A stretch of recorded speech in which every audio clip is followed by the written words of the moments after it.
4 নম্বর প্রশ্ন, অনেক দিন হয় একটি প্রশ্নের উত্তর খুঁজছি কিন্তু পাচ্ছি না। প্রশ্নটি হলো, মেয়েরা যে কোরআন প্রতিযোগিতা অংশগ্রহণ করে সেখানে তারা বিচারকগণের সম্মুখে সুমধুর কণ্ঠে তিলাওয়াত করে। বিচারকগণরা অবশ্যই মুফতি আলেম, মেয়েদের কণ্ঠ যেহেতু পর্দার অন্তর্ভুক্ত, তাহলে তারা কি কোরআন প্রতিযোগিতা অংশগ্রহণ করতে পারবে? নো, পারবে না। ফালা তাখদানা বিল কাওল ফায়াতমা আল্লাযী ফী কলবিহি মারাদুন। তারপরে তারা তাদের অন্তরে পিচ্ছিল মায়াবী কণ্ঠে কথা বলবে না।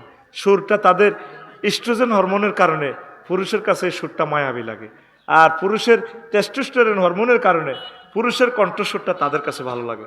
এই জন্য এটা হবে না। মেয়েরা মেয়েদের সাথে প্রতিযোগিতা করতে পারবে যদি নিশ্চিত নিরাপত্তার মাধ্যমে ওইভাবে করতে পারে। তারা প্রতিযোগিতা করতে পারবে, জ্ঞান বিকশিত করতে পারবে, নিজেকে মেলে তুলে ধরতে পারবে। তবে এই নয় যে মেয়েরা ফুটবল খেলে বোলিং করে নিজেকে মেলে তুলে ধরবে, হ্যাঁ, আর বাপেরা স্ট্যাটাস দেয় আমি এরকম মাইয়ার জন্য গর্বিত। মাইয়া বেলে হাবড়ারে গর্ব করছে। রবের সামনে তোমাকে দাঁড়াতে হবে, কথাটি কি না? হ্যাঁ, জায়েজ হবে না। প্রিয় বিচারক মণ্ডলী, সতর্ক থাকুন, আল্লাহর দরবারে আপনাকে দাঁড়াতে হবে। ওয়ালিমান খাফা মাকামা রাব্বিহি জান্নাতান।